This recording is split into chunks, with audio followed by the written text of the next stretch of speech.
দেখো, একটা এক্সামকে যদি তুমি ফার্স্ট অ্যাটেম্পটে ক্র্যাক করতে চাও, তাহলে দেখবে যে যতটা না প্রপার প্ল্যানিং এর দরকার পড়ে, বেস্ট স্ট্র্যাটেজির দরকার পড়ে, তার সাথে সাথে কিন্তু বেস্ট বুক সিলেকশনও তোমাদের দরকার পড়ে। কারণ বেস্ট বুক সিলেকশন এমনই একটা সোর্স যেটা কিন্তু তোমাদের হিউজ ডিফারেন্স তৈরি করে দিবে প্রিপারেশনের। তাই আজকের ভিডিওতে আমরা আলোচনা করব, তোমরা যারা ডাব্লিউবিপি সাব ইন্সপেক্টরের জন্য প্রিপারেশন নিচ্ছ, বা তোমরা নেক্সটে যারা মেইনস ক্লিয়ার প্রিলিমস ক্লিয়ার করে মেইনস এক্সাম দিবে, তো তাদের জন্য স্পেশালি কাজে লাগবে। আজকের এই ভিডিওতে আলোচনা করব যে ডাব্লিউবিপি সাব ইন্সপেক্টর এর মেইন এক্সামের সিলেবাস এবং ওই সিলেবাস ওরিয়েন্টেড তোমাদের কি কি বেস্ট বই চুজ করা দরকার বা যেগুলোকে পড়া দরকার সেগুলো আলোচনা করব। তো এগুলোর ক্ষেত্রে দেখো, প্রথমত আমাদের যে সিলেবাসটা আলোচনা করব সেক্ষেত্রে কিন্তু দেখো তিনটা পার্ট রয়েছে। একটা হচ্ছে জেনারেল স্টাডিজ, অ্যারিথমেটিক, ইংলিশ এবং বেঙ্গলি, হিন্দি, উর্দু, নেপালি। এটা হচ্ছে কম্পালসরি, এটাও কম্পালসরি, এটা হচ্ছে কম্পালসরি। আর হচ্ছে রিজনাল ল্যাঙ্গুয়েজ, এটা রিজনাল ল্যাঙ্গুয়েজ এবং কম্পালসরি।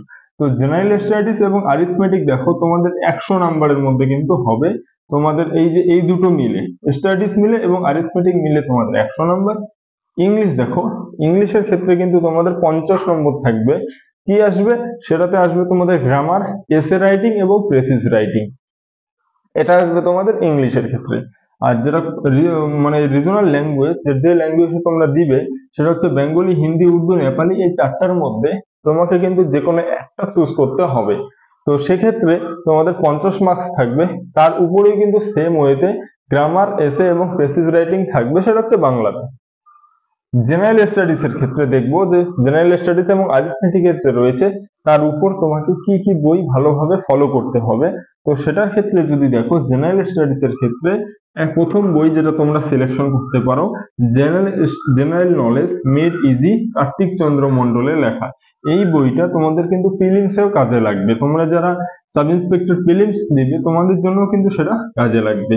তারপরে হচ্ছে ডাব্লিউবিসিএস জেনারেল স্টাডিজ ম্যানুয়াল। তোমাদের কাছে যদি জেনারেল স্টাডিজ ম্যানুয়াল থাকে নিতিন সিংহানিয়া স্যারের, তোমরা কিন্তু সেটাও ফলো আপ করতে পারো, কারণ এই বইটা খুব ভালো একটা বই, ভালো লেভেলের বই।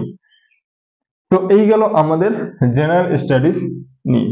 তারপরে হচ্ছে দেখো অ্যারিথমেটিক তোমাদের কিন্তু 100 নম্বর মিলে, তাহলে ধরা যায় এটা হচ্ছে 50 নম্বর থাকবে, এটা 50 নম্বর। তো অ্যারিথমেটিক এর ক্ষেত্রে তোমাকে পড়তে হবে কম্পিটিটিভ ম্যাথামেটিক্স চ্যালেঞ্জার্স, যেটা সবিত দাসের। এই বইটা কিন্তু তোমাদের মেইনস এক্সামেও কাজে, মানে প্রিলিমসেও কাজে লাগবে, অ্যাজ ওয়েল অ্যাজ মেইনসেও তোমাদের খুব ভালো হেল্প করবে। দেন ক্লাস 8 থেকে 10 অবধি তোমরা অঙ্ক বইগুলো যেগুলো আছে, যে অঙ্কগুলো আছে সেগুলো করবে। কেন এখন বলি, তার কারণ মেইনস তোমাদের ডেসক্রিপটিভ টাইপের হবে, তাই তোমরা সেখানে কিন্তু তোমরা ওই এমসিকিউ টাইপের শুধু কোশ্চেনটা দেওয়া থাকলো, শুধু ট্রিক দিয়ে উত্তর লিখে দিলে সেটা কিন্তু হবে না, বা সেখানে কিন্তু নাম্বার না দেওয়ার চান্স রয়েছে। তোমাদের কিন্তু ডেসক্রিপটিভ ওয়েতে তোমাদের এই অঙ্কগুলোকে করতে হবে। আর ইংলিশের ক্ষেত্রে যদি বলি, যেটা হচ্ছে কম্পালসরি ইংলিশ, সেখানে তোমরা পড়বে গ্রামারের জন্য specially objective general English by SP Bakshi. এই বইটা যদি তোমাদের কাছে না থাকে, যদি থাকে নিতু সিং ম্যামের যে ভলিউম 1 বইটা রয়েছে, সেটাও কিন্তু ফলো করতে পারো। স্পেশালি এই বইটা তোমাদের কাজে দিবে গ্রামারের ক্ষেত্রে।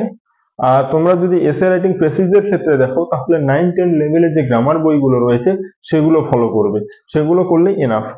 দেন লাস্ট হচ্ছে বেঙ্গলি, যেটা তোমাদের এই একটা রিজনাল ল্যাঙ্গুয়েজ পেপারে আসে, সেটা আমি বেঙ্গলি বলতেছি, এবং সেম হবে হিন্দি, উর্দু, নেপালির ক্ষেত্রেও সেম হবে, সেম ভাবে তোমাদের পড়তে হবে। 9 to 10 এর ব্যাকরণ, ক্লাস 9 থেকে 10, বা এটাকে তোমরা 8 করে দাও, 8 থেকে 10 অবধি যে তোমাদের ব্যাকরণ বইগুলো রয়েছে, ব্যাকরণটাকে তোমরা খুব ভালোভাবে করবে। এবং তোমরা যদি আরো ডিটেলসে চাও যে এই ব্যাকরণের মধ্যে আমরা কি কি পড়বো, যেগুলো মেইনসে আসবে, তাহলে আমরা অবশ্যই কমেন্ট করো, তোমাদের জন্য নেক্সট এই ভিডিও নিয়ে আসবো। তাহলে গেল বেঙ্গলির জন্য তোমরা 8 থেকে 10 অবধি ব্যাকরণটাকে খুব ভালোভাবে করবে। এবং এই যে সমস্ত বইগুলোর যে কথা বললাম, এই বইগুলোরই একটা গাইড বই রয়েছে স্পেশালি সাব ইন্সপেক্টরের জন্য, সেটা হচ্ছে crack sub inspector of police main এক্সামের জন্য, যেটা হচ্ছে গাইড বুক। কারণ সেখানে অল সাবজেক্ট কভার করা রয়েছে। তাহলে এই গাইড বুকটা দেখে তোমাদের আইডিয়া হবে যে তোমাদের কি কি পড়তে হবে, কোন টাইপের পড়তে হবে, সেই হিসেবে তোমরা এই বইগুলোকে ফলো করবে। তো এই গেল তোমাদের হচ্ছে সাব ইন্সপেক্টরের সিলেবাস এবং তোমাদের একটা বুক লিস্ট।